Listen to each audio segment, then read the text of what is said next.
తెలుపు రంగు కాకి. ఒకసారి ఓ కాకి గ్రామంపై నుండి ఎగురుతూ ఉంది. అది కిందకు వచ్చి ఓ గోడపై కూర్చొని ఆహారం కోసం వెతుకుతూ అటు ఇటు చూడసాగింది. హఠాత్తుగా ఆకాశంలో పెద్ద ఉరుము ఉరిమింది.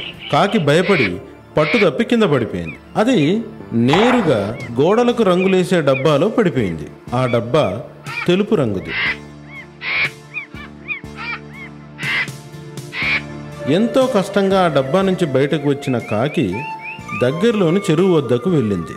చెరువు నీటిలో తనను తాను చూసుకుంది. అందులో తెలుపు రంగు కాకి కనబడింది. చుట్టూ చూసుకుని ఎవరూ లేరనుకొని, ఓ ఇది నా ప్రతిబింబమే అంటూ తెల్ల రంగు కాకిగా తనను తాను గుర్తించుకుంది.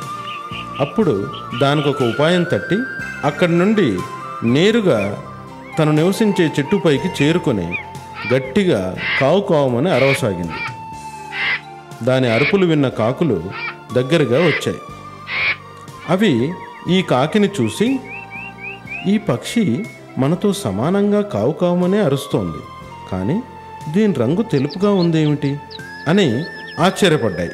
అది గమనించినటువంటి మన తెల్లకాకి, మిత్రులారా, నేను వనదేవుని దూతను. అతను నన్ను మీకందరికీ రాజుగా ఉండమని ఆదేశించారు.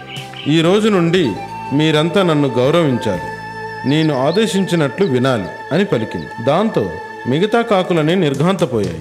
అవన్నీ తెల్ల రంగు రాజు కాకిని విశ్వసించాయి. ఈ ప్రకారంగా తెల్ల రంగు కాకి రాజయింది. ఒకరోజు విపరీతమైన వర్షం కురియసాగింది. అన్ని కాకులు తమను తాము రక్షించుకోవడానికి ఎత్తైన చెట్లపైకి, పెద్ద పెద్ద ఆకుల కిందికి చేరుకుంటున్నాయి.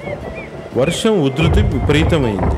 అందువల్ల పెద్ద కొమ్మల కింద ఉన్న కాకులు కూడా తడిసిపోయాయి. ఇలా కాకులన్నీ నీటిలో తడిసిపోయిన కారణంగా తెల్లకాకి కూడా పూర్తిగా నీటిలో తడిసిపోయింది. కాసేపటి తర్వాత మిగతా కాకులన్నీ రాజుగారి వంక చూశాయి. చూసి చూడగానే విపరీతమైన ఆశ్చర్యానికి గురయ్యాయి.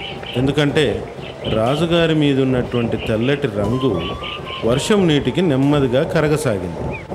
అది గమనించి రాజుగారు కంగారు పడ్డారు. మిగతా కాకులన్నింటికి జరిగిన మోసం అర్థమైంది. ఈ రాజుగారు తమలాంటి మామూలు కాకేనని, తెల్ల రంగు పూసుకొని తమను మోసం చేసిందని అర్థమయ్యి కాకులన్నిటికీ విపరీతమైన కోపం వచ్చింది. దాంతో తెల్లకాకి మీదికి మూకుమ్మడిగా దాడి చేశాయి.